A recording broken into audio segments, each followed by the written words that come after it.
Sebelum kita mulai, mari kita berdoa bersama. Semoga apa yang didapat di malam hari ini bisa bermanfaat. Berdoa dimulai. Berdoa selesai. Kita masuk ke sesi paru. Soal nomor satu, diagnosis pasien, laki-laki 45 tahun, keluhannya sesak saat pasien sedang melakukan pekerjaan di pertambangan batu bara. Nah, kurang lebih sudah 6 tahun, jadi lama ya. Pasien punya riwayat penyakit rheumatoid arthritis. Dah ini khas banget ya, clue banget. Terus ada nyeri pada persendian yang kemungkinan karena RA-nya aktif ya. Pada pemeriksaan fototorak ketemu nodul pada paru kanan. Diagnosis pasien ini, teman-teman masih kebanyakan apa ya, tersebar rata ya untuk jawabannya, dan paling banyak dijawab di beriliosis. Nah, jadi ini itu nanti masuk babnya itu adalah pneumonitis dan penyakit paru akibat ini ya, terkait faktor lingkungan ya. Nanti kalau teman-teman baca di PABD, intinya adalah nanti biasanya akan dibagi jadi beberapa, tapi yang penting teman-teman biasanya sih dibagi jadi karena paparan debu inorganik sama paparan debu organik. Kalau dia organik itu kan biasanya disebabkan eh, karena bahan hidup atau yang bekas bahan hidup. Jadi kayak paparan karena faktor resiko berhubungan dengan kayu, tepung, serbuk sari, intinya hidup lah kalau organik. Nah, kalau inorganik itu terkena paparan dari bahan baku yang tidak hidup, kayak logam, mineral, batu bara, silika, dan lain-lain. Nah, kan di sini dia clue-nya adalah dia melakukan pekerjaan di pertambangan batu bara, sehingga dia kita membayangkan bahwa masuk ke penyakit paru yang akibat paparan debu inorganik.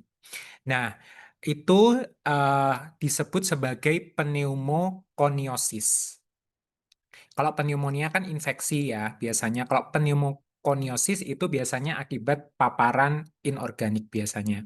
Nah, nanti kalau pneumokoniosis itu teman-teman cukup dibayangkan kalau inorganik dia ada 4 yang minimal wajib diketahui. Walaupun ada banyak, tapi 4 dulu aja sementara. Yang pertama adalah asbestosis, yang kedua adalah silikosis, yang ketiga adalah beriliosis, sama yang keempat adalah coal workers pneumoconiosis. Tuh ya. Jadi 4 ini yang harus dihafalkan. Tadi aku bilang 3, 4 ya berarti ya. Nah, ini A, B, C, S ya. Asbestosis, beriliosis, coal workers pneumoconiosis, sama silikosis. Nah, yang harus teman-teman tahu itu adalah masing-masing ciri khasnya. Sebaiknya memang dihafalkan ya, mau nggak mau. Yang pertama itu adalah asbestosis. Kalau asbestosis berarti dia kena paparan asbestos ya. Sehingga harus tahu faktor resikonya. Asbes ya, berarti dia biasanya itu pada pekerja-pekerja yang dia terkait atau terpapar dengan asbestos gitu. Nah, contohnya apa? Contohnya dia itu mereka yang bekerja pada shipbuilding. Jadi kayak yang bekerja pada galangan kapal, terus roofing yang bikin atap, plumbing, dan lain-lain. Kalau dari PABD, dia biasanya menyebutkan paparannya itu aja sih yang penting ya. Dari sini aja, daripada bingung. Ya, dari tabel ini aja. Nah, terus yang khas dari asbestosis itu dia biasanya yang harus teman-teman tahu itu adalah dia biasanya muncul kalsifikasi ya. Kalsifikasi ivory white, jadi dia warnanya tuh warna gading. Dia bisa ditemukan pada pleural, supradiafragma. Jadi kayak ada bulat-bulat kalsifikasi plak gitu ya.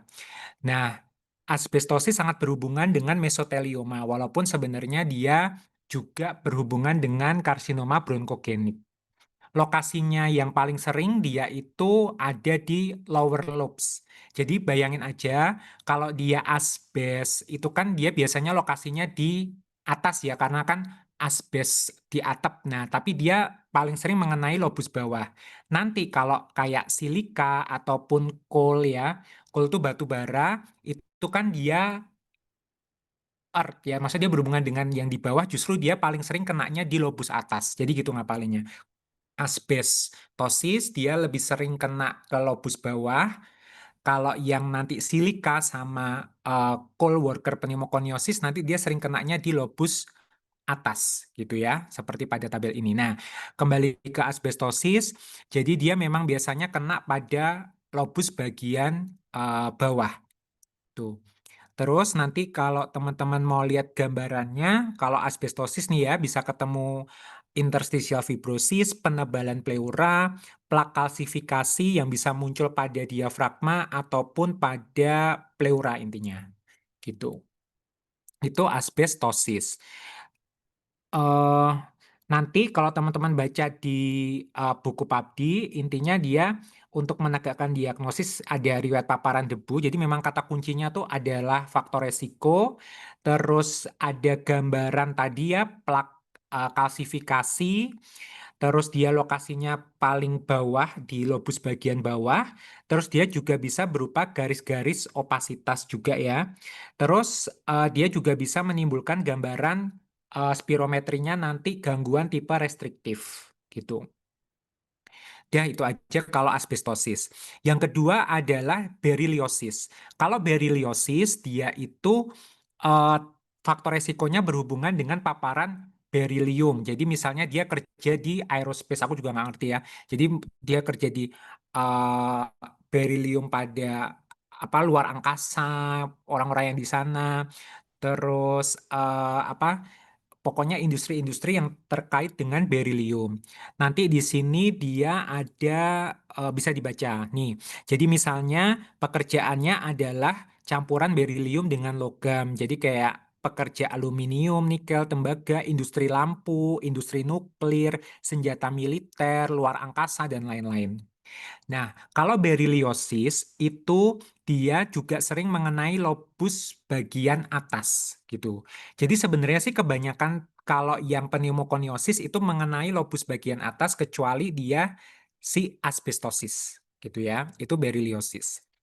Nah, untuk beriliosis sendiri yang harus teman-teman tahu eh kalau dia terjadi pada kondisi akut terus dia kondisinya parah dia itu dapat menyebabkan klinis bronkitis yang disebut sebagai decelerated berylliosis injury syndrome. Tapi ini kayaknya mudah ya kata kuncinya karena dia memang ada kata-kata berylliosis ya, decelerated berylliosis injury syndrome. Jadi intinya dia keadaan kondisi berylliosis akut yang dia biasanya menyerang saluran nafas bagian atas. Intinya bronkitis lah, dia bronkitis akut yang parah intinya. Itu yang harus teman-teman tahu dari beriliosis. Terus kalau gambaran ronsen dari beriliosis, itu dia tidak terlalu khas ya. Jadi dia biasanya bisa berupa diffuse infiltrat dan bisa menyebabkan adenopati hilus gitu. Memang kalau teman-teman baca pada buku PABDI, ini kok kata-katanya itu adalah dia itu eh, apa biasanya tidak ditemukan adenopati hilus, tapi kalau saya baca dari sumber-sumber lain, pada beriliosis itu bisa ditemukan adenopati hilus. Dan beriliosis ini, kalau misalnya kita lakukan patologi anatomi, dia biasanya akan ketemu gambaran granuloma non caseosa. Jadi memang nanti beriliosis harus kita bisa bedakan dengan infeksi tuberkulosis ataupun misalnya kondisi-kondisi penyakit inflamasi kronik yang menimbulkan granuloma gitu. Itu beriliosis. Jadi yang harus teman-teman tahu beriliosis faktor resikonya tadi, terus habis itu dia granuloma, dia sering kena lobus bagian atas dan dia bisa menyebabkan adenopati pada hilus. Hilus tuh yang di daerah hilar ya, kan paru kan dia ada di sini hilus. Tuh. Sementara yang ketiga adalah cold workers pneumoconiosis. Nah, kalau cold worker kan dia berarti cold ya, kena apa kayak batu bara. Nah, dia itu kalau spesialnya dari cold worker pneumoconiosis, dia dapat menyebabkan paru-parunya itu karena batu bara kan dia warna hitam ya, sehingga saya sering disebut sebagai black lung disease. Dan dia biasanya mengganggu makrofag. Nah, sehingga pada nanti cold worker itu biasanya sangat berisiko juga terjadi infeksi tuberkulosis. Nah, yang perlu teman-teman tahu dari cold worker pneumoconiosis atau black lung disease, intinya dia adalah satu, ada klasifikasinya. Klasifikasinya itu ada yang pertama, dia dibagi menjadi simple sama complicated ya, simple sama complicated. Bedanya adalah kalau dia simple, nanti dia gambaran radiologisnya ada opasitas kecil, bulat, ukuran kurang dari 1 cm. Satu atau lebih atau multiple ya, dan ukurannya lebih dari 1 cm gitu. Nah, terus eh, nanti kalau dia ukuran dari dia lebih dari 3 cm, nanti dia disebut lesi yang masif atau progresif masif fibrosis ya. Ya, itu aja yang penting. Terus jadi nanti kalau teman-teman kayak lihat kayak dia ada gambaran opasitas ukuran 1 cm atau lebih dari itu, faktor resikonya dia memang kena paparan kol atau misalnya kayak batu bara gitu ya. Warnanya hitam, dia batuk sputum warnanya gelap. Nah, berarti teman-teman curiga di sini. Nanti dia dibagi menjadi simple ataupun komplikata. Nah, kalau intinya sih kalau komplikata dia prognosisnya lebih jelek gitu. Terus jangan lupa tadi ya, kalau si cold worker pneumoconiosis dia mengganggu makrofag sehingga dia sangat beresiko terjadinya tuberkulosis. Ya, batuk sputum sedikit warna hitam itu namanya adalah melanopetisis. Oke, terus cold worker nih ya, dia juga gambaran radiologinya selain tadi ya ada gambaran nodular opacity yang bisa bervariasi ukurannya, dia sangat beresiko terjadinya gangguan makrofag. Nah, saya lupa bilang kalau makrofag itu terganggu, dia tuh bisa memicu reaksi fibrosis yang hebat. Sehingga pada cold worker kalau udah parah biasanya dominannya dia adalah fibrosis yang masif, yang sifatnya progresif.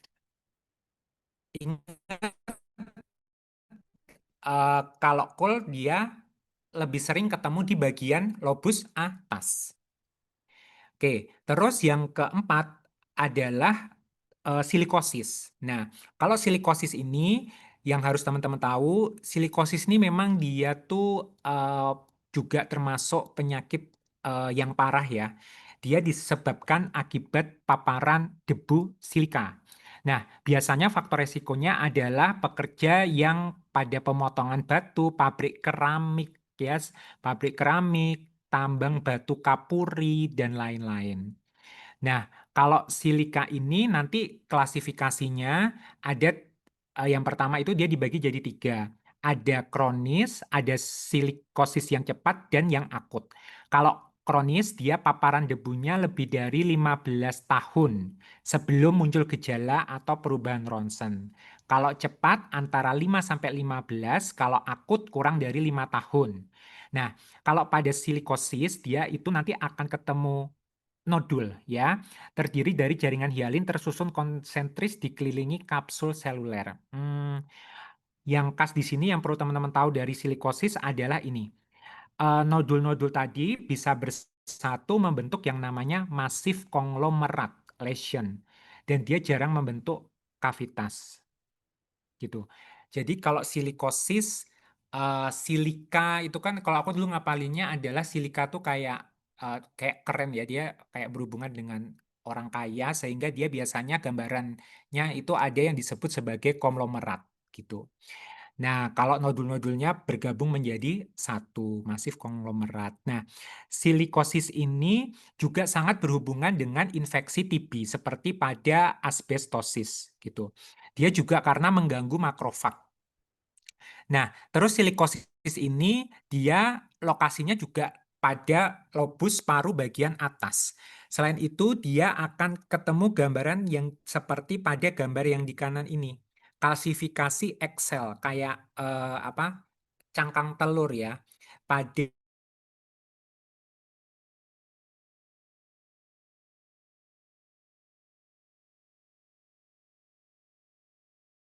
opacity ya. eh, dan dia yang khas itu bisa adalah gambaran Excel kalsifikasi. Ya, jadi yang penting teman-teman di sini tahu gambaran umumnya. Pokoknya debu inorganik, pikirkan dia ada 4, asbestosis, beriliosis, coal worker pneumoconiosis, sama silikosis. Kesemuanya itu lebih sering mengenai lobus atas, kecuali dia adalah yang asbestosis. Gitu. Terus nanti untuk masing-masing clue-cluenya itu juga diingat, oh ya kalau asbestosis dia biasanya ada plak-plak gitu ya, ada plak yang nempel bisa di pleura, di supradiafragma, sangat beresiko terjadinya mesotelioma, bronkogenik karsinoma, dan lain-lain. Itu asbestosis. Terus kalau yang beriliosis, tadi ya kena berilium, dia lobus atas juga, terus dia granuloma. Ingat beriliosis itu dia granuloma. Sehingga nanti harus juga bisa dibedakan sama TB ataupun sarkoidosis gitu ya. Nah, itu beriliosis. Terus kalau coal worker itu berarti kan dia batu bara. Dia biasanya warna hitam, maka dia disebut nama lainnya sebagai black lung disease. Sputumnya warnanya hitam coklat, hitam ya biasanya, atau melanophthisis. Terus dia juga call worker ini tadi dia ya yang harus teman-teman tahu bahwa dia dibagi ada yang simple sama kompleks. Simple dia ada gambaran opasitas kecil ukuran 1 cm. Kalau dia komplikata, dia ukurannya lebih dari 1 cm dan biasanya multiple biasanya. Terus silikosis tadi karena silika, dia juga berhubungan dengan infeksi tuberkulosis dan dia gambarannya itu adalah salah satu yang khas adalah Excel kalsifikasi pada hilum atau hilar limfa nodi. Ya. Nah, sekarang terkait dengan rheumatoid arthritis, kita tahu bahwa rheumatoid arthritis ada manifestasi artikular sama ekstraartikular. Nah, rheumatoid arthritis yang ekstraartikular itu kan berarti manifestasi di luar sendi. Dia bisa macam-macam, bisa kena mata, jantung, darah, otot, kulit, saraf, dan lain-lain. Salah satunya yang mengenai paru-paru itu dia bisa menyebabkan Kaplan syndrome. Jadi dia ada RA plus pneumokoniosis gitu. Itu dia adalah Kaplan syndrome. Kalau manifestasi ekstraartikular yang lain, seperti pada kasus hematologi, dia bisa menyebabkan sindrom Felty, kalau dia ada splenomegali, neutropeni, ataupun juga ada sindrom large granular lymphocyte atau LGL syndrome, dia juga bisa berhubungan dengan IHA dan lain-lain ya, hematologi. Nah, tetapi memang salah satu yang sering keluar adalah Kaplan syndrome kalau dia ada RA plus pneumokoniosis. Nanti bisa teman-teman baca di sini. Dah, jadi jawabannya adalah yang B. AA, B, Dok. Kaplan syndrome ya. Ya, tuh. Sampai sini dia mau ditanyakan? Enggak ya. Oke, jadi simpen. Pokoknya ada pneumokoniosis, dia berarti masuknya ke paparan debu inorganik. Ada 4 itu. Ya, A, B, C, S. Nomor 2, gambaran radiologi yang mungkin untuk menegakkan diagnosa. Laki-laki 36 tahun, sesek 1 minggu, batuk tidak produktif, pekerja di pabrik asbes, sering tidak pakai masker, ronki basah di basal kedua paru, ada jari tabuh, penurunan KVP, kapasitas vital paksa atau force vital capacity,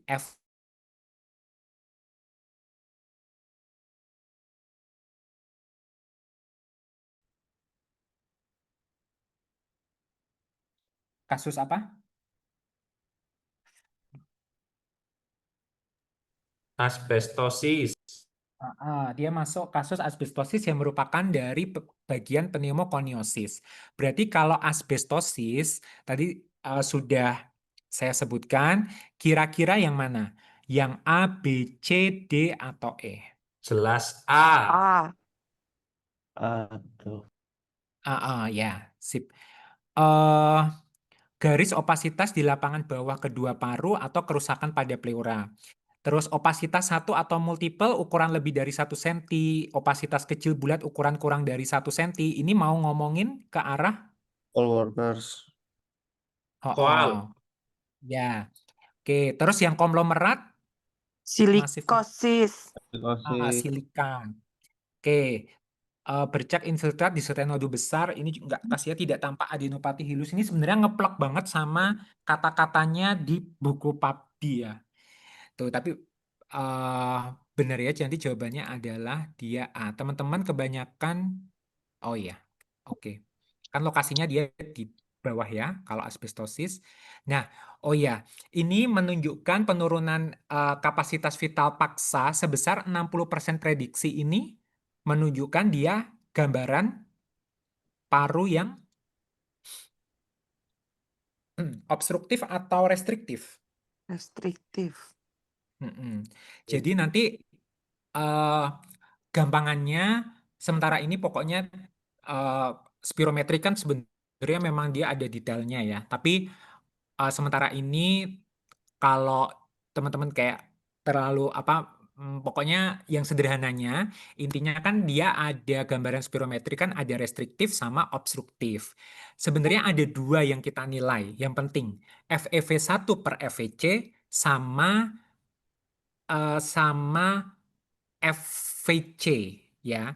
Jadi kalau FEV1 per FVC ya, kalau gambaran obstruktif dia biasanya kurang dari 70% nilai prediksi ya. Normalnya berapa ya? Normalnya di atas sama dengan 70%.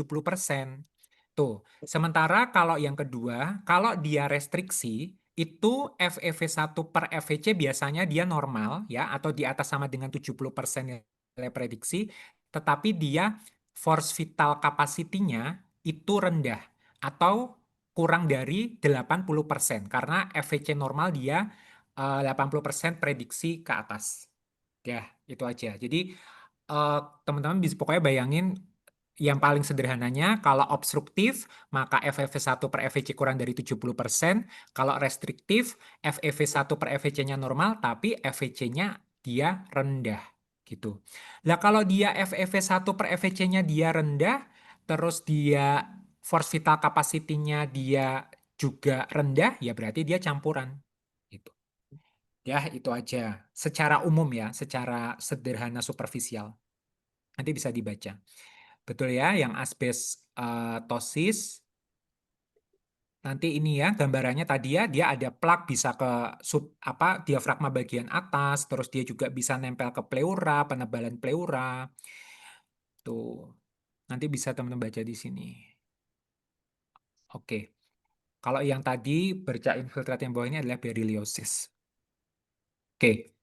Sampai sini dia mau ditanyakan? Aman ya. Nomor 3.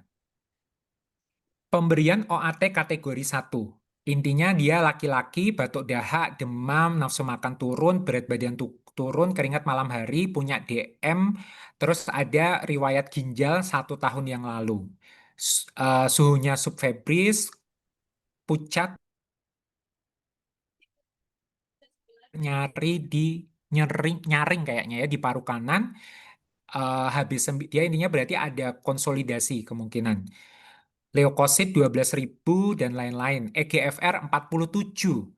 Bercak infiltrat fibrosis paru kanan atas, sputum ditemukan BTA. Nah, OAT kategori pada gangguan ginjal. Ini juga harus dihafalkan. Ini adalah salah satu soal yang sering keluar. Mm-mm. EGFR 47 berarti dia CKD stage berapa? 3B ya, Mas? 3A. Nanti kalau stage apa? Kalau 47 dia betul ya, dia adalah stadium, iya 3. Kan kalau 5 kurang dari 15, kalau 4 dia 15 sampai 30, 30. 30 sampai 45, sama 45 sampai 60 itu adalah stage 3. Nah, terus teman-teman kebanyakan jawabnya C. Nah, kan OAT kategori 1 yang biasanya kita pakai kan RHZE ya. Yang dia harus di-adjust dosisnya terutama yang mana? RH, Pyrazinamid. nah, ZE. Pyrazinamid. ya, sip. Jadi yang dia harus di-adjust kalau ginjal berarti dia yang ZE ya, kan RHZE. Berarti terutama perhatikan yang Z sama E gitu. Nah, tapi memang agak nyebelin juga ya nanti kita lihat ya. Nah, ini mengingatkan aja lagi, ini harus dihafalkan juga terkait dosis ya. Dosis dari RHZE, selalu saya ingatkan bahwa eh, harus dihafalin miligram per kgbp-nya. Ini juga bermanfaat nanti buat teman-teman OSCE. RHZE berarti kan dia 10, 5, 25, habis itu 15. Ya, dibayangin. Eh, RHZE dosisnya adalah 10, 5, 25, 15 miligram per kgbp. Dihafalin itu dulu. Nah, terus kalau pada adjust pada pasien dengan CKD itu sebenarnya dibagi ada yang stadium 1 sampai 3, stadium 4 sampai 5 sama penerima transplantasi ginjal. Pada prinsipnya pada yang stadium 1 sampai 3 itu nggak terlalu banyak diubah ya. Jadi memang kita lihat pyrazinamid sama etambutol. Kalau dia mau nggak mau dihafalin juga ya, cut off-nya itu adalah biasanya pakai berat badan 50 kilo. Kalau dia pyrazinamid, itu kalau kurang dari 50 kilo, maka dia 1,5 gram sekali sehari. Kalau 50 kilogram ke atas, dia 2 gram sekali sehari. Nah, itu ya. Sementara kalau ZE, etambutolnya dia tetap di 15 miligram per kg per hari.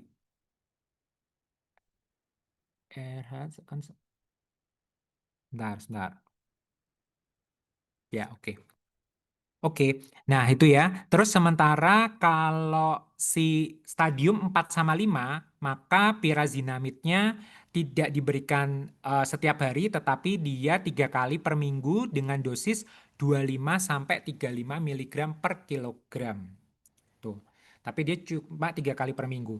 Sementara etambutol dia juga 3 kali per minggu dengan dosis 15 hingga 25 miligram per kilogram berat badan. Ya, ini dihafalin. Sementara kalau yang rifampicin, kalau dia kurang dari 50 kilo, maka dia 450 miligram. Kalau 50 kilogram ke atas, dia 600 miligram sekali sehari. Ya, jadi teman-teman bayangin kalau, oke dia CKD, stadium awal. Stadium awal untuk pyrazinamidnya, dia tergantung berat badan, cut off-nya di berapa? 50. Kurang dari 50, 1,5. Terus etambutolnya juga setiap hari, dosisnya 15 miligram per kgbp etambutolnya. Jadi etambutolnya sih sebenarnya sama ya, kayak dosis dosis yang tidak tanpa CKD gitu. Kalaupun tidak tanpa CKD, pyrazinamid kan dia dosisnya adalah 25 ya. Anggap aja dia 50 kilogram kan sebenarnya dia 1.250 sebenarnya ya. Tapi ya udah nggak apa-apa. Pokoknya dia diambil dosisnya paling mati aja kayak gini. Sementara kalau dia CKD stage 4 atau 5, maka pyrazinamid sama etambutol 3 kali per minggu. Ya, itu aja. Terus kalau rifampicin, nah kalau rifampicin baik stadium 1 sampai stadium 5, dia itu sama. Kan tidak di-adjust karena ginjal. Kalau kurang dari 50, dia 450, 50 kilogram ke atas dia 600 miligram. Oke, ya. Dihafalkan. Kalau isoniazid, ya dia biasanya 1 kali 300 miligram. Sehingga jawabannya adalah yang mana? Dia stadium 3. Berarti kita lihat Z pyrazinamidnya aja. Berat badan dia berapa tuh? 45, di bawah 50. Berarti pirazinamitnya adalah berapa gram? 1,5. 1,5. Sip. Eh, iki apa toh? Ya, 1,5. Berarti yang B salah, E salah, terus ini juga C salah, D salah ya. Karena dia, A. jadi jawabannya adalah yang A. Sampai sini ada yang ditanyakan? Oke, harus dihafalin ya. Kita lanjut ke nomor 4. Diagnosis pada pasien. Oke, kita lanjut ke nomor berikutnya, diagnosa pada pasien. Laki-laki 62 tahun, batuk kronik sesak nafas. Batuk sesak nafas sudah sejak SD. Ciri batuk terutama malam hari. Terus riwayat keluarga positif. Dia punya kebiasaan merokok, kerja di produksi garmen. Dia ketemu wheezing. Ronsen ada sedikit hiperinflasi. Pada pemeriksaan spirometri, ketemu force vital capacity-nya 75% prediksi, FEV1 73% prediksi. Post bronkodilator, FVC-nya 4,28, FEV1 2,98. Nah, pertanyaannya adalah diagnosis. Kalau dari anamnesis, dia lebih ke arah mana ini? PPOK. Asma ya, PPOK Mas. atau asma? PPO, PPOK. Kak. Asma. Tapi FFU-nya itu, Mas, membaik. Asma ya, Mas? Asma. Nah, ya jadi memang eh, kalau asma kan pada prinsipnya dia inflamasi saluran nafas yang dia akan reversibel ya sifatnya, walaupun tidak sepenuhnya respon bronkodilatornya itu baik. Nah, coba respon bronkodilatornya kalau asma dia itu yang dilihat apa? FEV1, FVC atau FEV1 per FVC? Kalau asma. FEV1. Nah, nih, kalau dia asma maka bisa dilihat, loh, loh, loh. Aduh, kok aku nggak masukin ya? Ya, jadi bisa dia meningkat volumenya sebesar 200 cc atau dia meningkat sebesar 20%.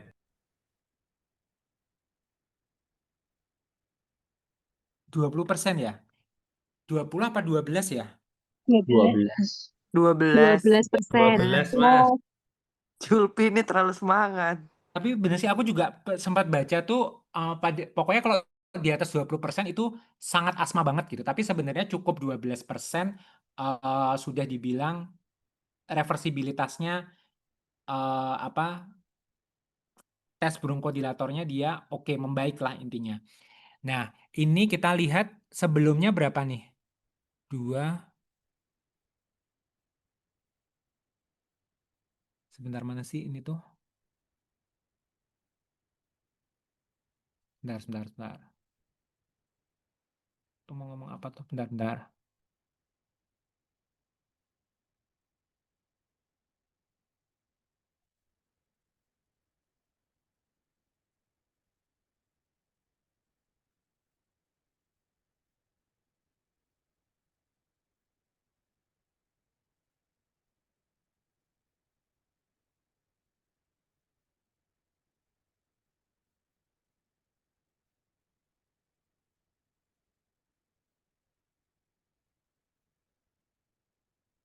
Oke, sorry, sorry, sorry. Oke, yang jadi dia memang ada komponen asmanya ya. Jadi kita lihat kalau misalnya yang reversibilitas positif bronkodilator test itu berarti bisa berupa FEV1 tadi ya. Dia 2,52 liter, terus dia jadi 2,98 liter. Berarti kan dia selisihnya adalah berapa tuh? 2,98 dikurangi 2,52. Dia adalah 0,46 liter. Atau dia di 460 mililiter. Berarti kan dia di atas 200 cc. Oke, berarti dia FEV1-nya respon. Sebenarnya selain FEV1 juga bisa berupa FVC yang dilihat. FEC-nya 3,42 liter, dia jadi 4,28 liter. Jadi yang meningkat 12% sama 200 cc itu adalah bisa FEV1 atau FVC. Nah, terus kalau yang Oke, terus yang kedua, kalau PPOK ciri khasnya dia itu kan dia kan ada gambaran obstruktif yang FEV1 per FVC kurang dari,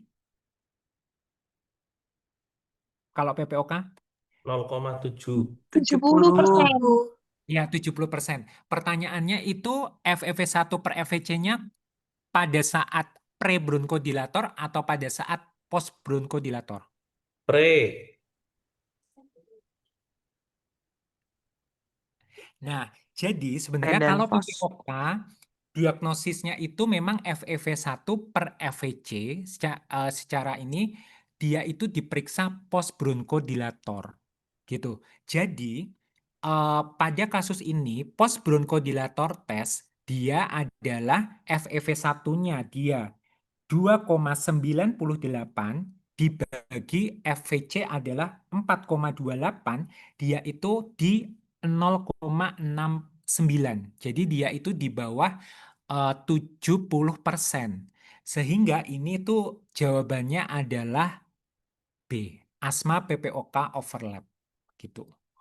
Memang kalau kita lihat di sini, FEV1 per FVC sebelum bronkodilator ya, itu adalah 2,52 dibagi 3,42. Itu adalah 0,73. Jadi dia tuh bagus. Tapi setelah dikasih bronkodilator, kok FEV1 per FVC-nya dia jadi kurang dari 70% gitu.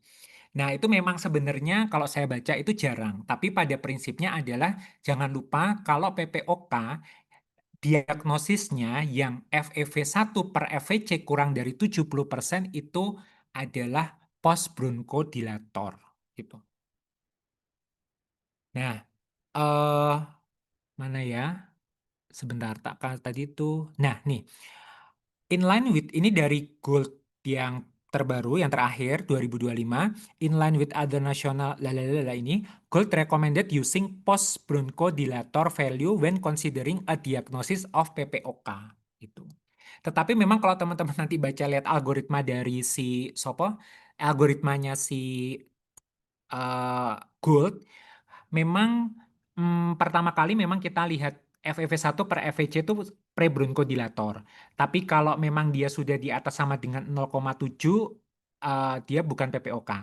Memang, tetapi di sini dibilang ukur nilai post bronkodilator FEV1 per FVC jika volume responder suspected, contohnya pada gejalanya, jadi kita kok curiga banget ini ada PPOK atau FEV1-nya ini rendah, maka udah kita lanjutkan ke post bronkodilator. Nah, kalau post bronkodilator memang dia kurang dari 0,7, PPOK terkonfirmasi. Gitu. Jadi memang kalau untuk diagnosis PPOK, dia dilihat nilainya dari post bronkodilator. Sehingga jawabannya adalah asma PPOK overlap. Sampai ini ada yang mau ditanyakan? Makanya dia kasnya pada soal itu, dia kok ada riwayat keluarga positif, kan dari waktu kecil, kan kayak asma banget. Tapi dia punya kebiasaan merokok, kerja di unit produksi garmen, ya mungkin ada paparan toksik gitu ya, sebagai faktor resiko PPOK. Aman ya, jadi jawabannya adalah asma PPOK overlap. Sementara kalau pilihan yang lain, PPOK kelompok C ya teman-teman tahu ya. Terus kalau yang CAF varian asma, bahwa memang asma itu punya fenotip yang bermacam-macam ya.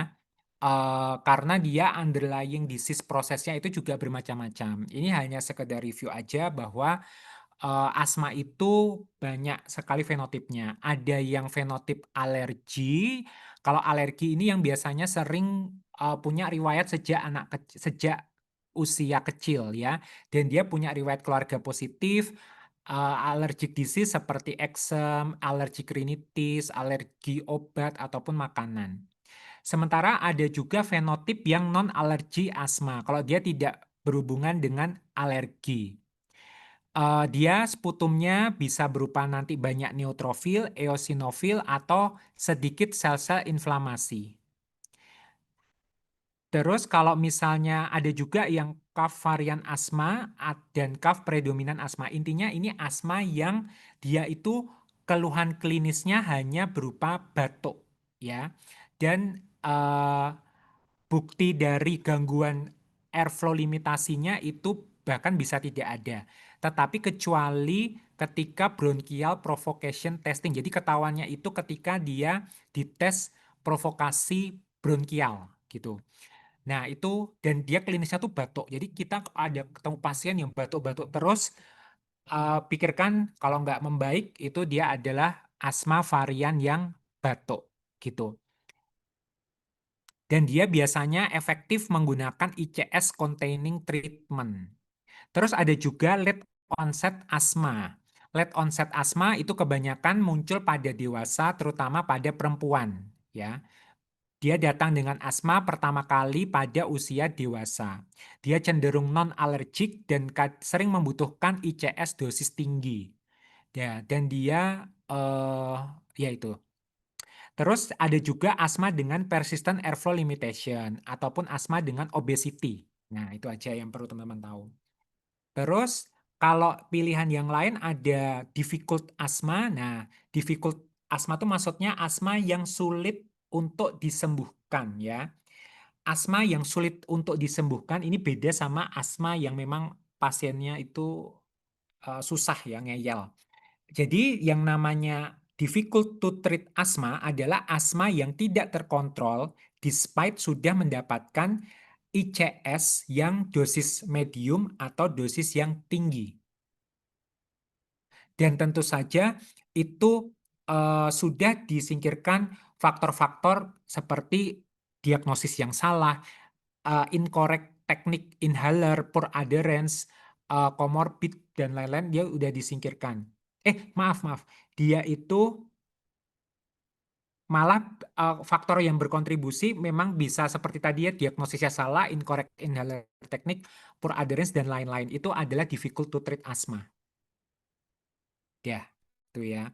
Jadi dia kalau asma yang sulit untuk disembuhkan, intinya dia yang tidak terkontrol walaupun sudah mendapatkan ICS dosis medium atau dosis tinggi.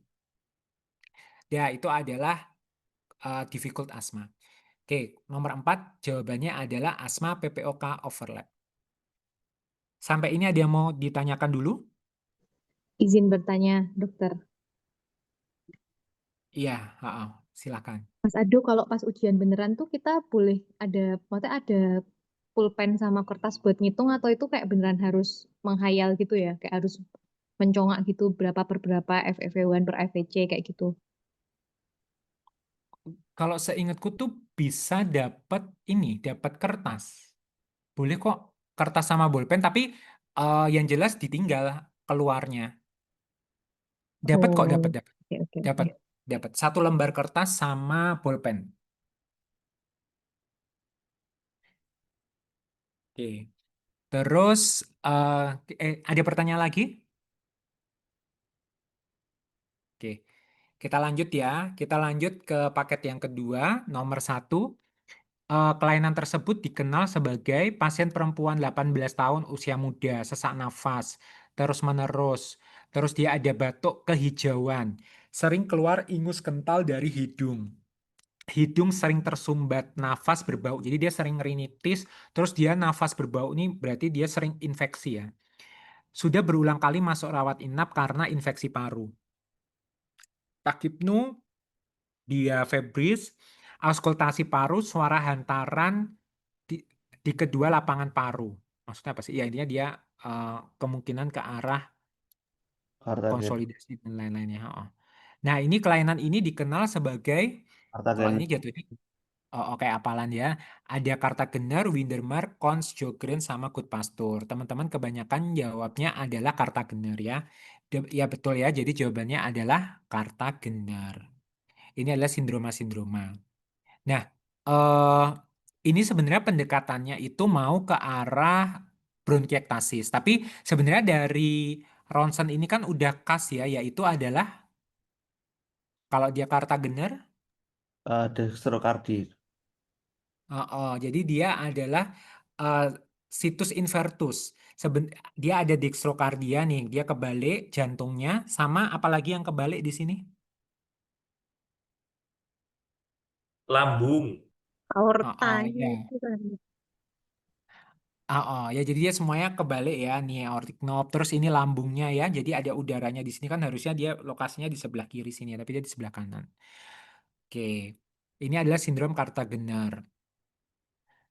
Nanti pendekatannya adalah bronkiektasis, nanti teman-teman bisa dibaca karena memang Kartagener syndrome itu dia memang adalah kelainan genetik yang dia sering menyebabkan suatu kondisi yang namanya bronkiektasis. Jadi bronkiektasis itu intinya dia kayak ada sarang tawon di sini ya. Jadi dia ada kavitas-kavitas, di situ sering terkena infeksi dan lain-lain gitu. Nanti bisa dibaca. Terus, nah yang memang khas dari Kartagener syndrome atau primary ciliary dyskinesia, dia adalah situs invertus, dia kebalik ya semuanya ini. Nih, yang aortic knob, terus dia jantung, terus dia lambung. Terus dia ada gangguan silia, dia juga menyebabkan infertility karena memang ada silia selain di saluran nafas juga ada silia yang di saluran sperma. Terus dia bronkiektasis, recurrent respiratory infection sama gangguan clearance mucociliary. Dia penurunannya adalah autosomal resesif gitu. Pokoknya silianya itu jadi imotil, sehingga ada poor mucus clearance. Nah, terus dia memang ada trias Kartagener syndrome, yaitu bronkiektasis, sinusitis, sama situs inversus dengan dextrokardia. Oke. Nah, kalau sindrom Windermer, pernah dengar nggak sindrom Windermer? Saya ada di sini nggak ya tadi ya? Ora ono. Ya, kalau sindrom Windermer itu eh, sempat termention di pilihan jawaban soal juga ya, ada soal gitu. Jadi Windermer syndrome itu lengkapnya sebenarnya adalah Lady Windermer. Jadi sindrom ini etimologinya intinya menamai Lady Windermer. Karakter pada Oscar yang memainkan Lady Windermer's fan. Ya aku juga nggak tahu lah. Intinya dia kayak perempuan tua. Kenapa? Karena ini adalah suatu sindrom yang merujuk kepada infeksi MAC, Mycobacterium avium complex, yang tipikalnya uh, ketemu pada elderly white woman yang chronically suppress the normal cough reflex. Jadi dia wanita white usia tua yang dia memang respon batuknya itu berkurang ya, tuh.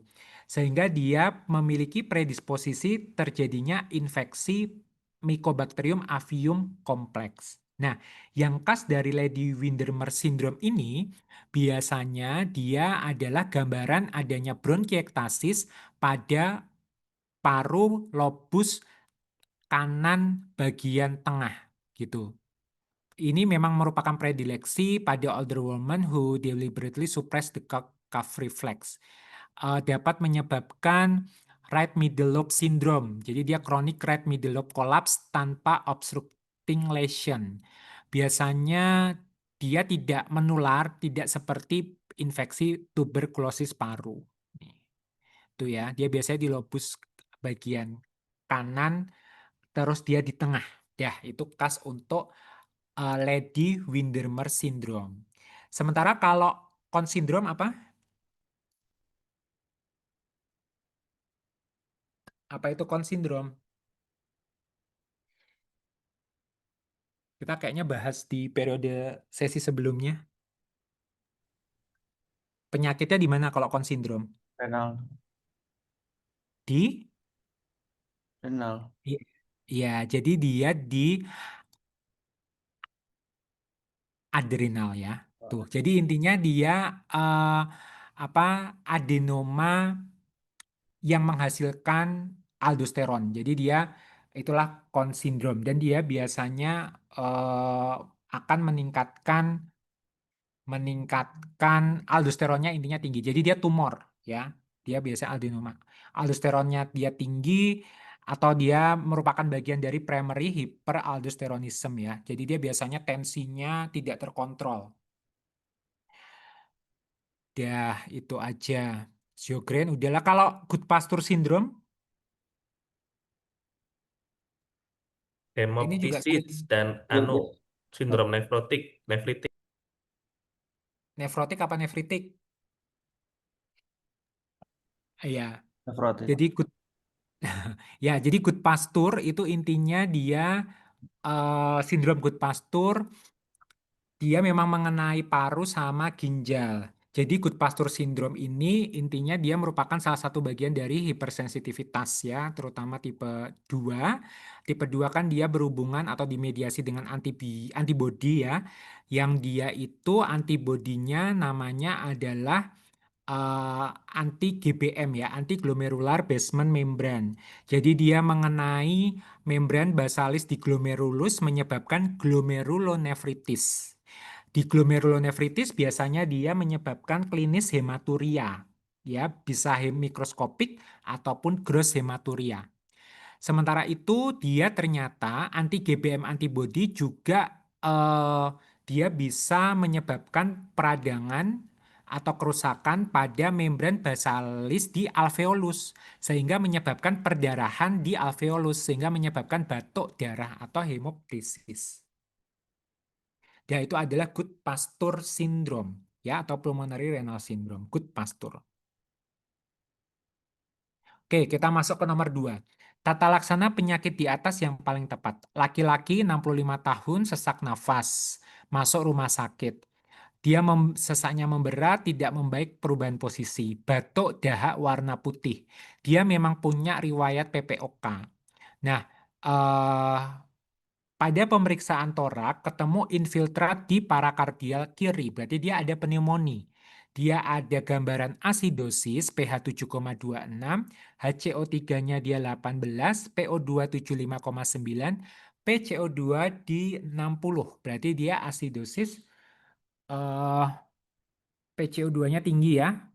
Aduh, bentar. Respi ya. Tapi HCO3-nya dia 18 ya. Ya, yowis. Terus dia saturasi di 89%. Oke, jadi ini adalah PPOK eksaserbasi yang biasanya salah satu pencetusnya adalah infeksi. Tata laksananya adalah ABCDE. Nah, teman-teman kebanyakan menjawabnya C. Bronkodilator kerja cepat, inhalasi steroid, antibiotik intravena, sama pemberian CPAP. CPAP itu bagian dari NIV ya. Nah, mengingatkan aja bahwa memang PPOK itu salah satu diferensial diagnosisnya ataupun penyertanya bisa berupa pneumonia, emboli paru, sama gagal jantung. Terus, nah yang harus teman-teman nanti bisa dibaca apa saja yang harus di-assess pada pasien PPOK eksaserbasi. Nah, ini adalah klasifikasi dari tingkat keparahan eksaserbasi PPOK berdasarkan GOLD. Jadi, memang berdasarkan GOLD, tingkat keparahan dia ada ringan, moderate, sama severe. Prinsipnya adalah teman-teman hafalin aja yang moderate.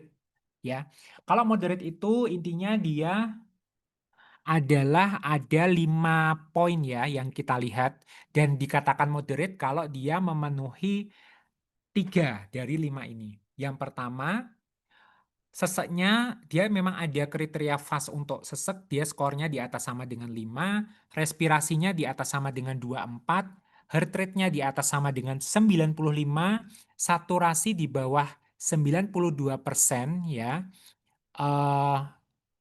Terus kalau misalnya dia sudah diketahui rata-rata saturasi, dia itu selisihnya adalah 3%, lebih dari 3%, turun lebih dari 3%. Sama CRP di atas sama dengan 10 gitu. Nah, kalau misalnya severe, dia itu sama kayak moderate sebenarnya, tetapi dia gambaran AGD-nya dia menunjukkan perburukan hiperkapnia sama asidosis. Jadi pH-nya sudah kurang dari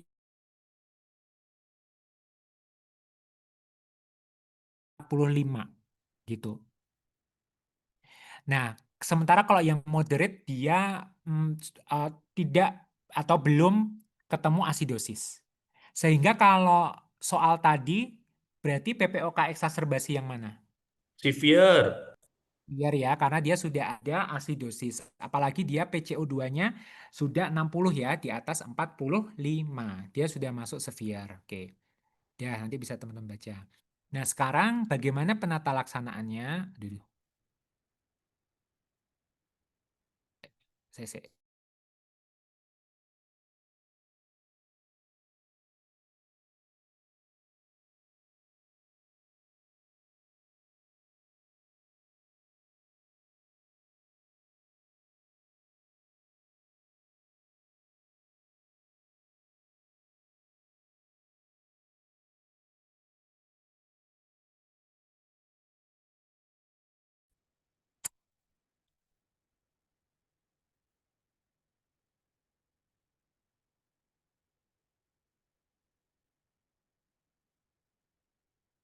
Bentar, minum sambil minum bentar ya.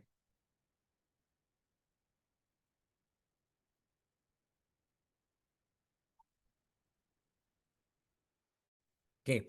Nah, nanti untuk penanganannya, kalau dia yang severe tetapi tidak mengancam nyawa, ya, jadi intinya adalah jelas kasih suplemental. Aduh, sebentar.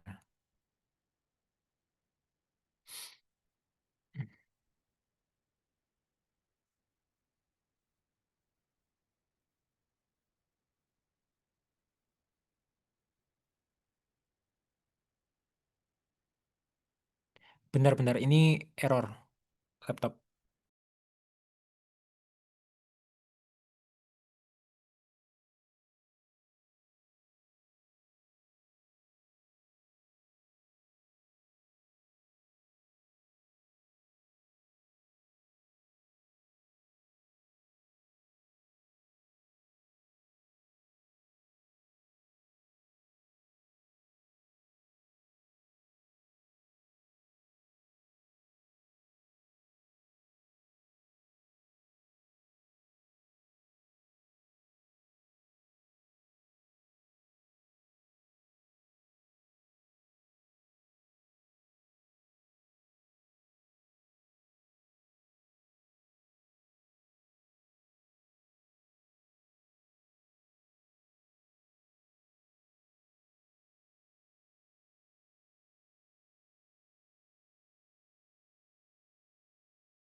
Oke. Bentar.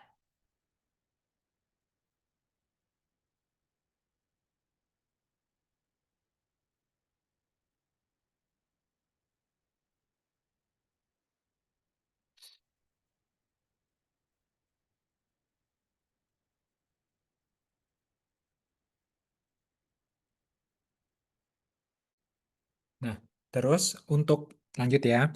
Eh, Wah, error lagi.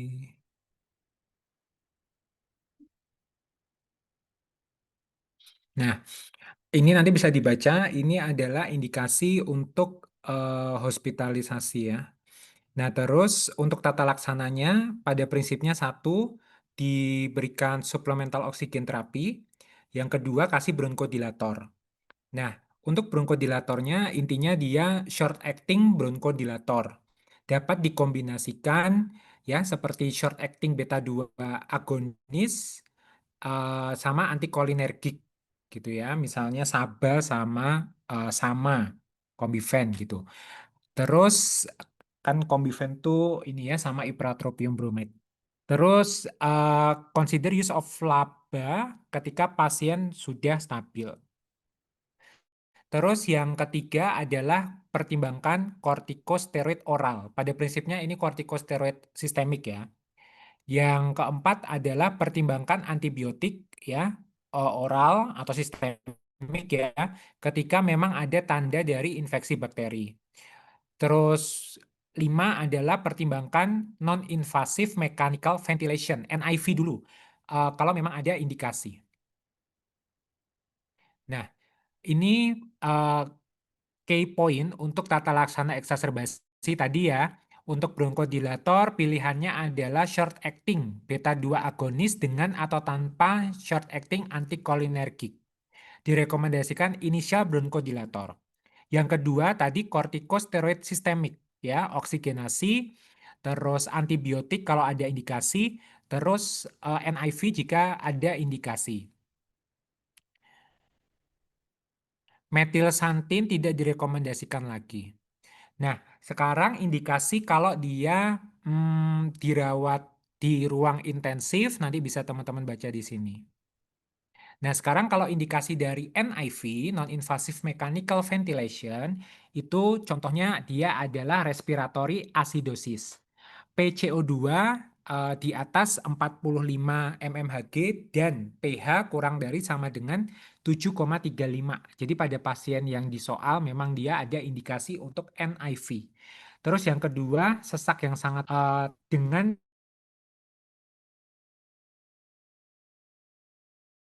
naik. Terus dia contohnya menggunakan otot-otot respirasi, terus paradoxical motion abdomen, jadi kayak ada retraksi, uh, intercostal space, dan lain-lain.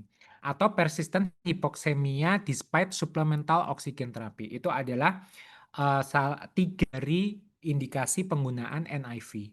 Sekarang, kalau indikasi dari invasive mechanical ventilation, ini kalau yang apa kayak mechanical ventilator ya. Jadi yang kayak intubasi ventilator gitu, dia diindikasi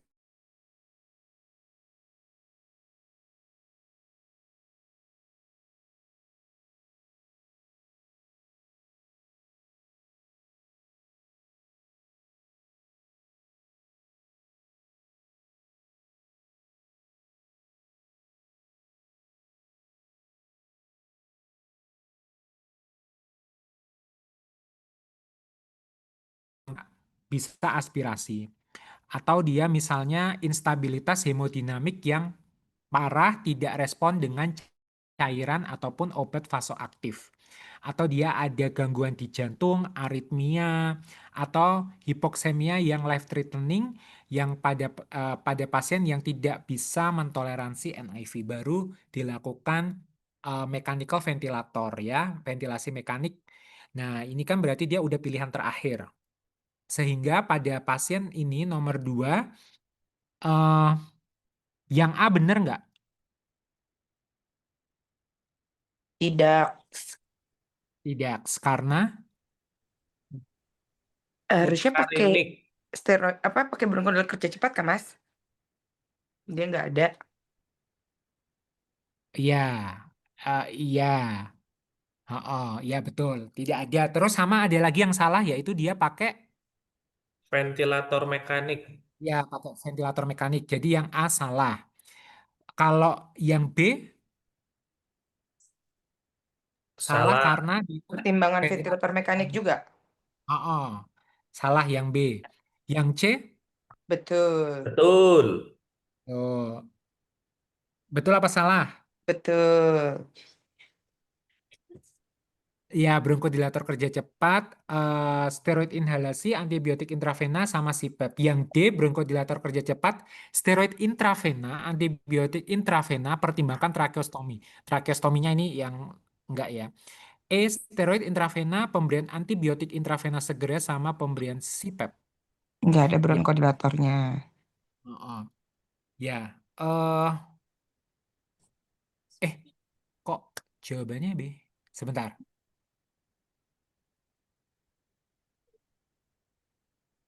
Kok ventilator mekanik ya? Ini aku salah.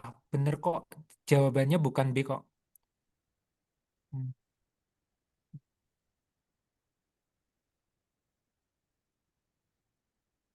Jawabannya bener yang C ya, yang paling mungkin ya. Tapi sebenarnya yang C itu steroid inhalasi ya. Ini kayaknya aku lagi nggak fokus. Tapi yang C itu memang agak aneh di steroid inhalasinya ya. Karena sebenarnya kalau PPOK eksaserbasi, dia itu harusnya sih sistemik steroidnya.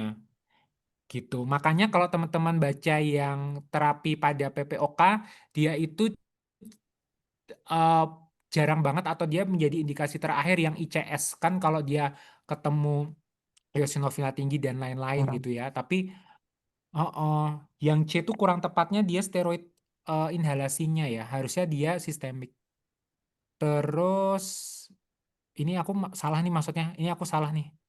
Yang E itu kurang lengkap sebenarnya, tetapi di ya udah ini aku pending dulu ya. Tapi intinya teman-teman tahu lah, intinya teman-teman tahu prinsip dari penata laksanaan PPOK eksaserbasi. Oke, nanti aku pending Lalu dulu. Mas mau tanya dong, Ya gimana kalau Mbak yang Sul? PPOK, siapa ya? Eh, oh PPOK salah. exacerbasi akut. Oh sensitif. Iya. PPOK exacerbasi akut itu pakainya yang diagram yang mana sih? Kalau yang di PUBG itu kan ada yang PPOK exacerbasi ya. Tapi juga ada yang di gold itu ada yang PPOK-E itu beda lagi ya. Oh, iya. Jadi kalau yang PPOK kan dia sebenarnya dibagi jadi ada yang stabil sama eksaserbasi. Nah, kalau yang stabil itu memang yang kita mengacunya yang Gold A, B, E ya. Nah, tapi E-nya tuh E dalam artian E-nya kan exacerbasi ya. Cuma maksudnya exacerbasi stabil gitu tuh gimana sih? Jadi dia itu eh, E itu kan sebenarnya dia itu dinilainya berdasarkan itu Berapa kali masuk maksudnya RS ya? sering eksaserbasi gitu ya. Tapi Oh, oh. saat ini tuh ya maksudnya nggak yang perubahan ini dia sesak terus gitu tapi dia nggak ada kondisi perberatan lah kalau kayak eksaserbasi Oh.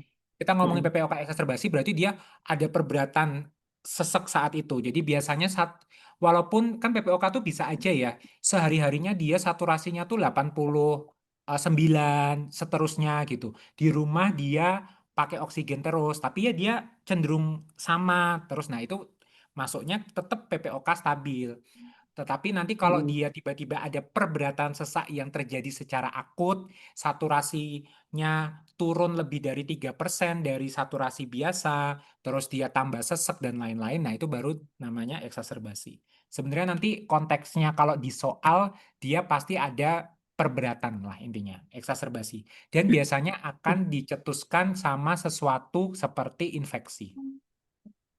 Oke, terus kalau yang dia exacerbasi akut itu kalau yang di PUBG itu kan cuman yang kayak laba lama juga ya, nggak ada sabanya gitu mas.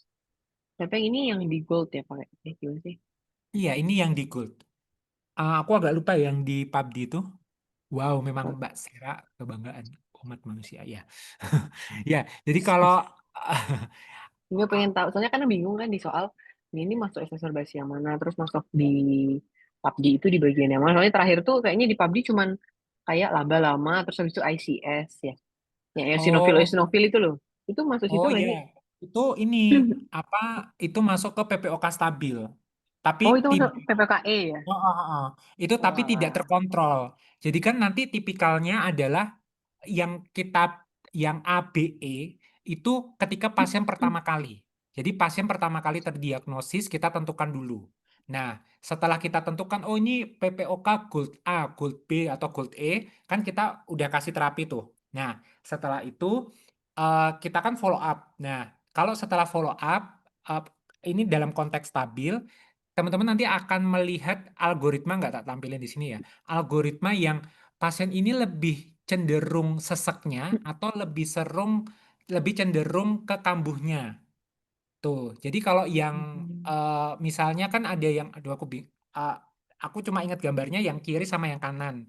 Kalau yang kanan itu nanti dilihat yang ada eosinofil dan lain-lain. Terus dia ada misalnya awalnya dia cuma satu obat, satu inhalasi, maka dikombinasikan dua setelah itu. Atau dia bisa jadi tiga, ICS, laba lama gitu.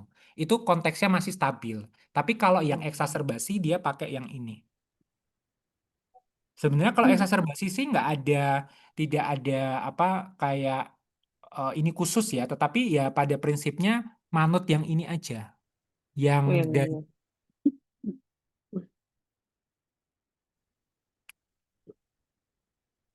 gitu. Oh, iya, iya, iya. Hmm, Oke. Ya, ini sebenarnya saya udah next, tapi karena ini eh, error. Nanti mungkin Mbak Sera bisa share di grup yang dimaksud. Oh, iya. Nggak apa-apa, ini juga depending tuh Mas, jadi sekalian aja Mas nanti. Ya sebenarnya aku di pending tuh sebenarnya istilah kayak basa-basi aja. Tetapi ya semoga nanti aku cari. Kayak loh baru Siap. sadar di sini bahwa steroid inhalasi. Oke, Oke. kita lanjut ke nomor berikutnya ya.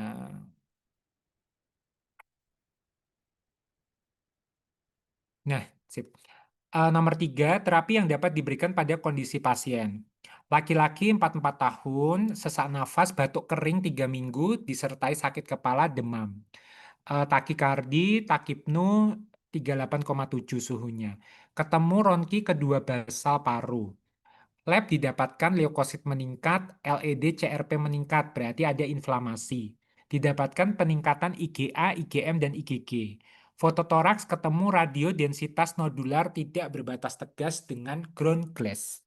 Terus pasien didiagnosa dengan pneumonitis hipersensitivitas. Setelah diberikan terapi dan stabilisasi, kondisi pasien kembali membaik. Sebenarnya kata kuncinya di sini adalah pneumonitis hipersensitivitas ya. Nah, jadi kalau teman-teman baca di buku PUBG, ini teman-teman kebanyakan jawabnya adalah E. Antibiotik IV ditambah prednison.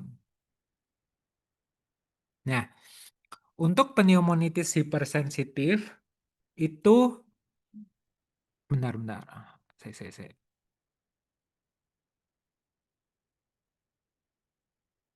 Nah, oke. Ini sebentar. Mana ya? Oke. Nah, kalau pneumonitis hipersensitivitas atau pneumonitis hipersensitif itu kita biasanya ngomongin paparan debu organik. Jadi kan kalau tadi si ada paparan debu inorganik itu yang dari mineral alam dan lain-lain itu kan namanya pneumokoniosis ya biasanya kita merujuk. Tetapi kalau misalnya yang pneumonitis hipersensitif ini merujuk kepada suatu kondisi yang biasanya dicetuskan oleh paparan debu organik. Nah, contohnya apa? Contohnya adalah bisinosis, bagasosis, ataupun farmer lung disease. Gitu.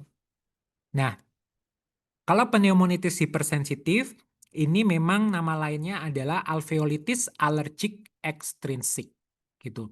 Nah, dia biasanya dipicu akibat inhalasi bahan yang kayak punya peran antigen, terus dia itu ketika masuk ke dalam tubuh, tubuh itu akan akan muncul reaksi inflamasi yang berlebihan terutama. Nah, nanti teman-teman mau nggak mau juga harus dihafalkan ya. Jadi dia biasanya yang banyak ditemukan di Indonesia itu adalah farmer lung. Dia biasanya clue-nya disebabkan oleh thermophilic actinomycetes. Ini pernah keluar di soal ya, terutama pada petani padi ataupun gandum. Ada juga yang namanya pigeon breeders lung. Dia muncul pada peternak burung atau unggas. Bagasosis, penggiling tebu. Bisinosis, pekerja pabrik tekstil. Bisi, kan dia sibuk. Jadi pekerja pabrik tekstil itu sibuk. Bisinosis. Semuanya juga sibuk ya, tapi ya udahlah. Terus habis itu yang harus teman-teman tahu lagi adalah ini nih. Mana ya tadi yang harus aku lupa tak kasih merah-merah. Nah, ini bisa dibaca ya. Mana sih? Sebentar. Nah, ini dia. Pada pneumonitis hipersensitif, dari pemeriksaan laboratorium itu memang tidak khas ya. Biasanya dia leukositnya bisa naik, neutrofilnya bisa naik, KED-nya bisa naik, CRP-nya juga bisa naik. Tetapi di sini faktor rematoid juga terkadang bisa naik. Antinuklear antibody ataupun autoantibody lainnya tidak ditemukan gitu. Terus pada darah tepi dan cairan lafase lambung dapat ditemukan antibody, entah itu berupa IgG, IgM atau IgA seperti merujuk pada soal ya. Baik pada pasien yang terpapar antigen dan menjadi sakit ataupun dia tidak menjadi sakit. Terus biasanya kalau diuji pakai respirasi ya, uji respirasi, spirometri gitu, dia biasanya gambarannya adalah tipe restriktif. Tuh. Paling sering restriktif walaupun obstruktif juga bisa ditemukan. Nah, yang perlu teman-teman tahu nanti bisa dibaca lebih detail. Kalau untuk tata laksananya, yang paling penting adalah satu, hindari paparan antigen yang dicurigai sebagai penyebab. Gitu. Terus selain menghindari paparan, di edukasi dia juga harus pakai masker ya. Terus yang kedua adalah dapat diberikan kortikosteroid terutama pada bentuk yang akut. Nah, untuk kortikosteroid ini dikatakan dapat mempercepat penyembuhan atau pengurangan gejala. Dan katanya dia bisa mencegah terjadinya fibrosis. Tapi sebenarnya setelah dibaca tuh kayak ya itu hanya masih belum terbukti secara jelas ya. Nah, di sini di PABD itu prednison atau prednisolon itu menjadi pilihan sebagai kortikosteroid dengan dosis 40 hingga 60 mg per hari selama 2 minggu. Ya, jadi tata laksananya untuk farmakologinya diberikan prednison atau prednisolon 40 sampai 60 mg per hari selama 2 minggu, kemudian dosis diturunkan perlahan untuk jangka pengobatan selama 1 sampai 2 bulan. Gitu. Ya, nanti bisa teman-teman baca untuk masing-masingnya ya. Nah, ini adalah beberapa pendekatan bahwa memang di dalam pendiagnosis hypersensitivity pneumonitis memang ada algoritma khususnya. Ini adalah algoritma yang saya ambil dari Eropa. Nanti teman-teman bisa baca. Terus ini adalah gambaran temuan high resolution CT, jadi HRCT pada pneumonitis hypersensitivitas gitu. Nanti ini teman-teman mungkin akan muncul pada kasus seperti remato, seperti pada kasus ILD, terus habis itu pada kasus yang di remato tuh apa yang kena paru dan lain-lain, yang kaku-kaku itu. Nah, skleroderma ya. Nah, itu bisa nanti muncul kasus seperti ini. Nah, terus pada prinsipnya ya udah kita mengacu kepada PABD sehingga jawabannya adalah yang ABCDE. C. Yang C ya. Walaupun nanti kalau teman-teman baca di internet itu sebenarnya yang D pun bisa, terus habis itu yang E pun, kalau E nggak ada sih, yang D itu bisa. Tapi kita mengacu PABD. Oke, paket yang terakhir ya. Kita masuk ke soal nomor 1. TNM klasifikasi untuk pasien ini. Laki-laki 67 tahun, intinya dia CA paru. CT scan ketemu massa ukuran 4,5 cm pada lobus atas kanan yang melibatkan cabang bronkus utama. Ada limfonodi pembesaran hilus bilateral, ukuran terbesar 2-3 cm. Ini kayak nggak terlalu penting ya ukuran terbesarnya. Metas tidak ada. Terus dia kemungkinan non-small cell. Nah, TNM-nya berapa? Nah, ini teman-teman kebanyakan benar ya, T2N3M0. Jadi pokoknya kalau CA paru nanti di dalam penentuan staging memang harus kita bagi. Ada yang small cell sama non-small cell. Kalau non-small cell itu kan jenisnya macam-macam tuh. Ada adenokarsinoma yang lokasinya sering di adenokarsinoma lokasinya sering di mana? Di paru?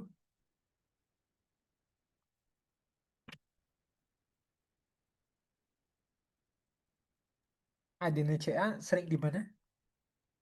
Intraluminal. Adeno-CA itu justru sering pada perempuan tidak merokok di perifer. Nah, makanya dia sering menyebabkan efusi. Sementara kalau yang di sentra bronkogenik gitu ya, salah satunya yang paling sering, salah satunya adalah squamous cell carcinoma atau large cell lung carcinoma.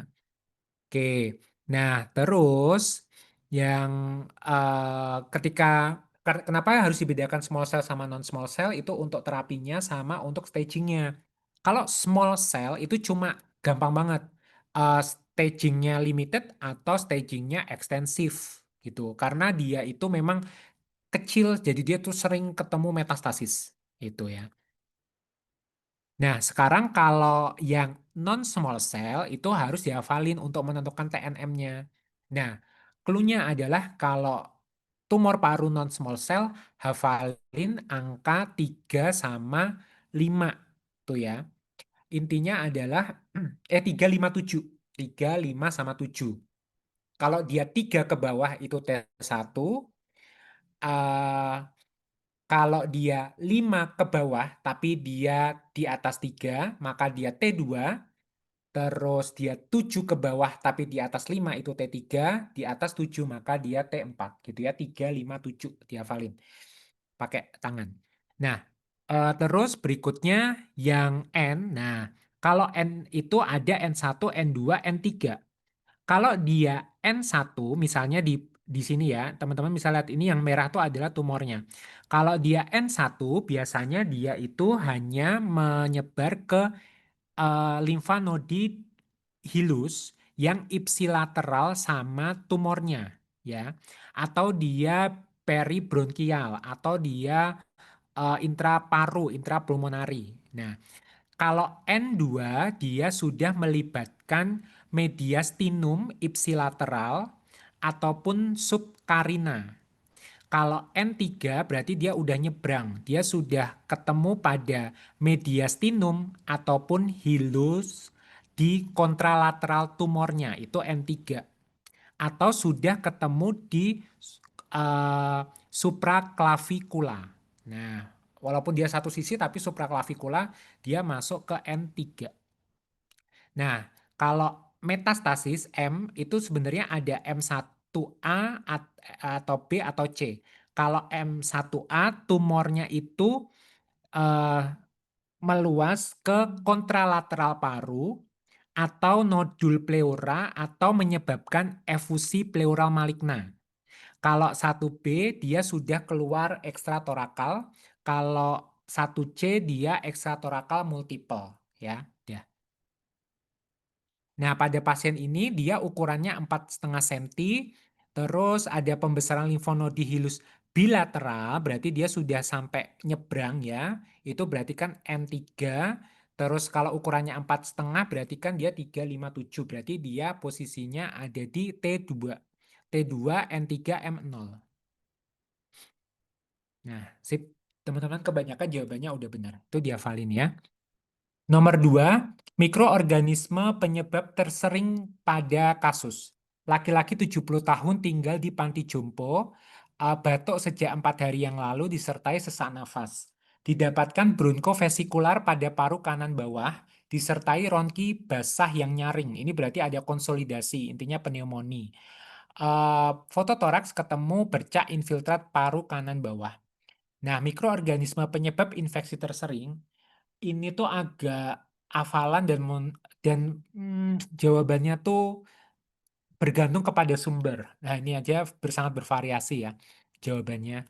Nah, kalau yang saya baca di banyak sumber, salah satunya di jurnal gitu ya, walaupun dia uh, nursing home population ya, jadi dia di panti jompo gitu-gitu, tetap paling seringnya itu etiologinya itu sama kayak etiologi pneumonia pada umumnya ya, general population ininya sama, yaitu adalah paling banyak Streptococcus pneumoniae, Haemophilus influenza ataupun Klebsiella pneumoniae.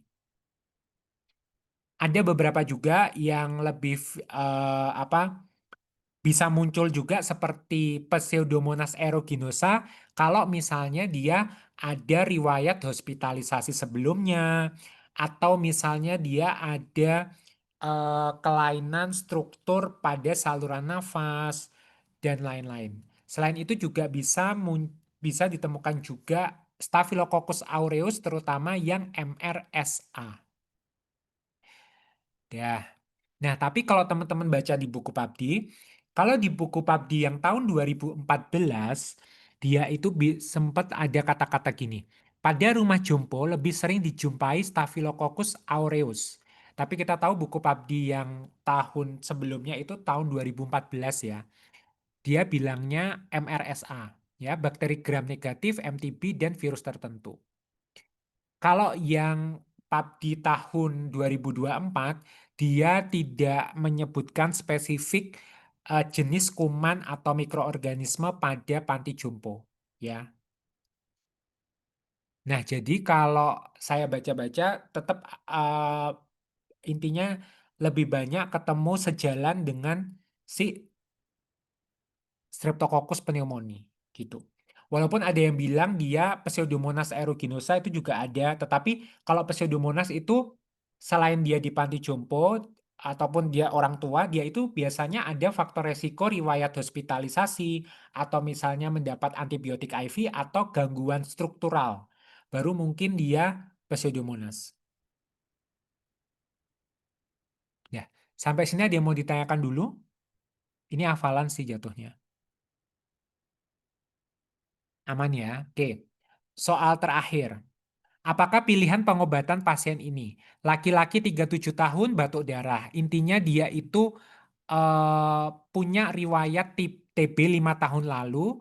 Mengkonsumsi obat TBC lini pertama hanya 3 bulan dan dia nyetop sendiri. Terus saat ini dia ada keluhan TB lagi. Ternyata TCM-nya positif. Rifampicin tapi masih sensitif. Nah, karena dia punya riwayat minum OAT sebelumnya, maka kita periksa LPA lini pertama dan ketemu gambaran resistensi terhadap low dose INH. Ya. Nah, terus setelah dilakukan edukasi, pasien menjalani pengobatan dengan regimen baru 6 bulan RHZE Levo. Terus kembali ke poli dengan keluhan ruam dan jantung berdebar, ternyata EKG prolong QTC. Kalau ditanya diagnosisnya, ini diagnosisnya adalah TBC. Resisten apa?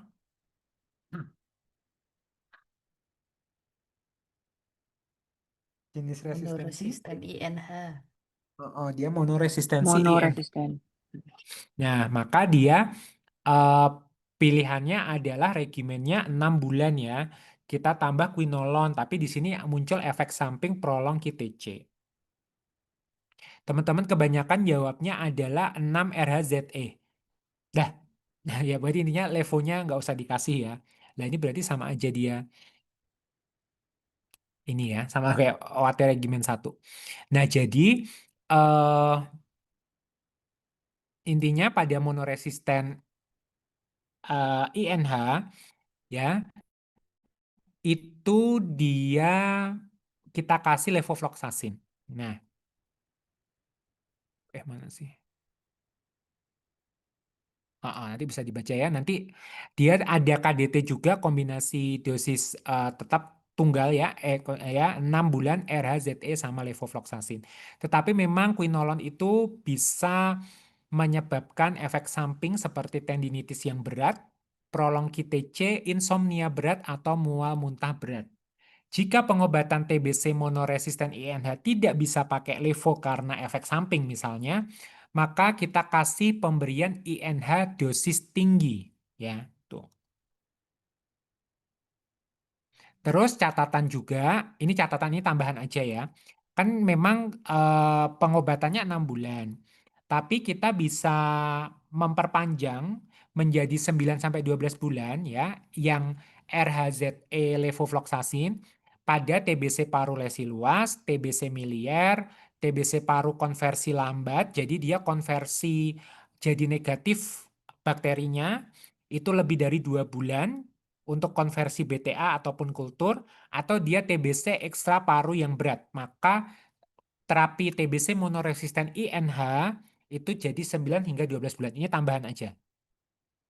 Nah, terus sekarang kembali ke soal, kalau dia tidak bisa pakai levofloxacin, maka levonya jelas jangan dikasih. Terus kita nggak boleh ganti komoksi gitu, nggak bisa. Oh, dia sama-sama quinolone. Nah, sehingga kita kasih INH dosis tinggi. Kalau memang diketahui INH dosis tinggi itu masih bisa dikasih. Kita tidak boleh memberikan aminoglikosida pada paduan pengobatan TBC yang monoresisten. Nah, maka kita kasih INH dosis tinggi pada prinsipnya ya. Nah, untuk INH dosis tinggi itu mungkin teman-teman tidak familiar dengan singkatannya ya. Jadi HHD ini tuh maksudnya adalah high, itu INH high dose. Tuh, jadi HHD ini maksudnya adalah isoniazid high dose gitu ya. INH dosis tinggi. Ya, jadi jawabannya adalah C, 6RH hanya dosis tinggi sama ZE. Gitu. Nanti teman-teman bisa dibaca, tak tambahi yang apa obat apa saja yang dapat mengganggu di jantung seperti prolongite, torsade de Poa, VT, VF yaitu adalah quinolone, terus CFZ, bedaquiline sama delanamid. Terus yang tadi kan soal juga ada gejala mukokutan itu biasanya dapat disebabkan oleh clofazimin ataupun rifampicin. Ya, sampai sini ada yang mau ditanyakan? Ya, udah ya. Jadi apa nanti untuk paru harus tetap dibaca terus soal-soalnya. Pokoknya sekarang udah fokus ke latihan-latihan soal aja. Terus kalau untuk review singkat materi, kalau review yang terlalu dalam kayak dibuka dari PABDI ya kadang-kadang aja kalau yang memang bener-bener nggak paham. Terus udahlah pakai Supri aja ya yang lebih singkat kalau saran saya. Tapi ya tetap latihan soal sih utamanya gitu. Ada yang mau ditanyakan? Kalau tidak ada, berarti nanti malam ini izin saya tutup. Nanti mungkin berikutnya di yang kardiologi di minggu depan ya, hari eh, Selasa. Kalau misalnya semua berjalan dengan lancar. Oke, saya tutup. Terima kasih atas perhatiannya. Semoga apa yang didapat pada malam hari ini bisa bermanfaat, setidaknya membantu review untuk teman-teman ya. Berdoa dimulai. Berdoa selesai.